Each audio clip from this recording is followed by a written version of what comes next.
Hey fam, I want you to like, share, and subscribe to our YouTube channel, youtube.com/Roland S. Martin. And don't forget to turn on your notifications. All right, y'all, let's talk about the power of voting. First and foremost, lots of conversation. Democrats have been asked about people who are incarcerated, should they have the right to vote. And all these media people, okay, with this dumbass fixation on, well, what about the Boston terrorists? Out of all the people in jail,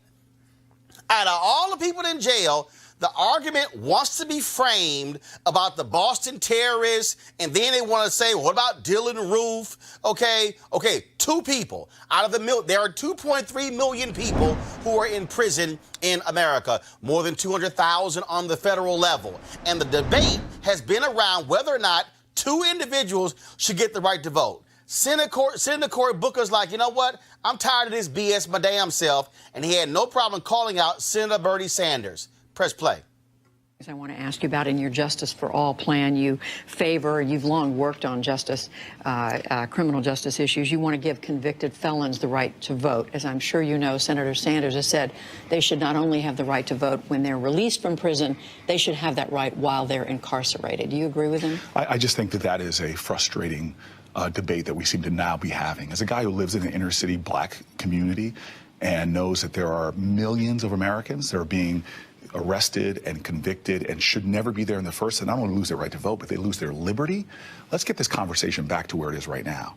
Our prison population in this country has gone up 500% since 1980 alone. We locked up more people for marijuana in 2017 than all the violent crimes combined.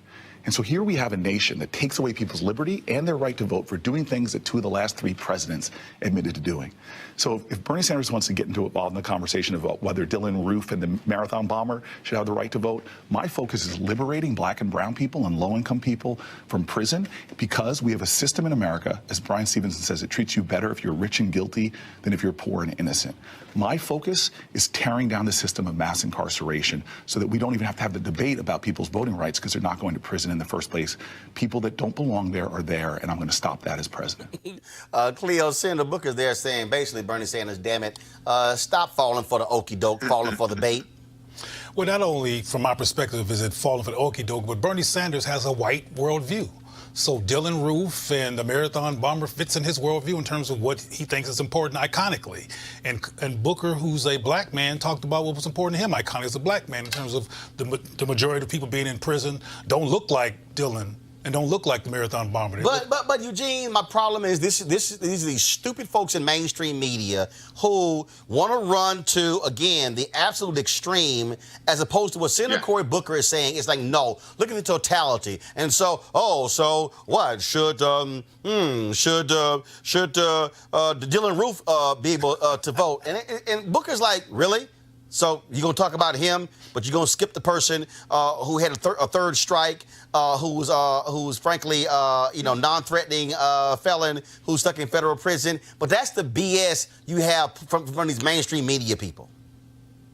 Yeah, when we're discussing this, you got to bring it to the origin of it. The reason we're having this discussion is because the question came from somebody that was a member of a police union who probably don't want convicted felons to have their right to vote back regardless. Right. And framed it in that particular way of the Boston bomber and just like snowballed from there. But the thing is this, we shouldn't be talking about this in the extremes. The majority of folk behind bars right now are nonviolent drug offenders. And the thing is this, if you're going to count these people when it comes to the census, which directs how federal dollars are doled out and whatnot, if you're going to use these people to keep communities alive, because when you have these folk incarcerated, it creates jobs at the prisons, then absolutely these people should have a right to vote and have a say in what's going on in the world around them. Alexis? Yeah, I agree with Cory Booker. I don't think that we should take extreme examples when looking at this issue. I think if the question is, should people who are incarcerated be able to vote, I think there should be rules and regulations around it. I think it should be not people who are convicted of violent crimes. If you're convicted, you're in prison for selling marijuana or something like of that nature, then yes, I think you should have the right to vote. If you're in prison for bombing or shooting up a church, no, you shouldn't have the right to vote. I think there could be regulations to it. You want to support Roland Martin Unfiltered? Be sure to join our Bring the Funk fan club. Every dollar that you give to us supports our daily digital show. There's only one daily digital show out here that keeps it black and keep it real as Roland Martin Unfiltered. Support the Roland Martin Unfiltered daily digital show by going to RolandMartinUnfiltered.com. Our goal is to get 20,000 of our fans contributing $50 each for the whole year. You can make this possible. RolandMartinUnfiltered.com.